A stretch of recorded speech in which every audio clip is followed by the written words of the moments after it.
Assalamualaikum warahmatullahi wabarakatuh.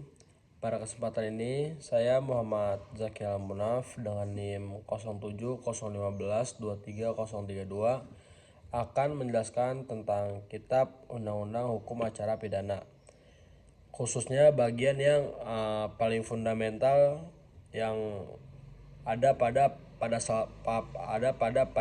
pasal 1 sampai dengan pasal 49 yang menjadi cetak biru bagi aparat penegak hukum dari polisi hingga penyidik PPNS.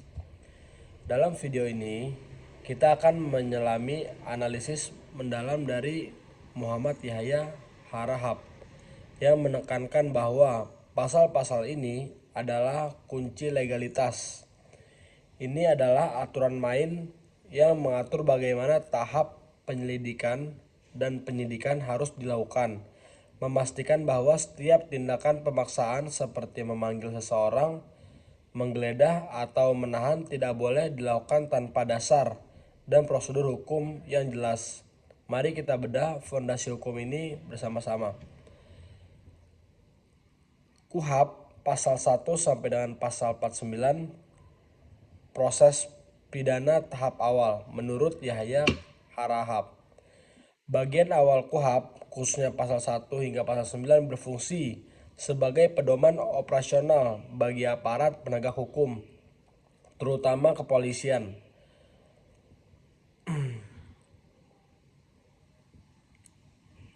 Dalam menangani suatu dugaan tindak pidana, menurut ulasan Muhammad Yahya Harahap, pasal-pasal ini mengupas tuntas tentang ketentuan dasar dan tahapan pencarian bukti sebelum perkara dibawa pengadilan.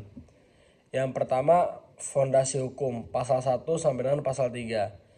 Ini adalah bagian yang menentukan terminologi dan ruang lingkup. Pasal 1. Definisi kunci menetapkan apa itu penyelidik, tindakan awal mencari peristiwa. Yang kedua, penyidik, tindakan mengumpulkan bukti dan menemukan tersangka dan penuntutan. Yahya Harahap menekankan bahwa pemahaman yang salah terhadap definisi ini akan merusak seluruh proses. Ruang lingkup menegaskan bahwa prosedur ini adalah satu-satunya jalur sah untuk memproses perkara pidana di Indonesia. Yang kedua, awal perkara, penyelidikan pasal 4 sampai dengan pasal 10. Tahap ini adalah gerbang masuknya perkara. Yang pertama, pelaksanaan dilakukan oleh penyidik atau Polri. Tujuan hanya untuk memastikan apakah suatu peristiwa yang dilaporkan atau ditemukan itu benar-benar merupakan tindakan pidana atau bukan sebelum dinaikkan ke tahapan yang lebih serius. Yang ketiga, kewenangan. Tindakannya masih bersifat terbatas seperti mengumpulkan keterangan awal. Yang ketiga, peningkatan perkara. Penyidik pasal 11 sampai dengan pasal 49. Ini adalah tahapan inti di mana tindakan-tindakan pemaksaan dan pengumpulan bukti masif dilakukan. Tindakan kunci dan kewenangan ada di pasal 11 sampai dengan 15. Penyidik meliputi pejabat Polri, PPNS. Mereka memiliki wewenang penuh untuk membuat perkara menjadi terang.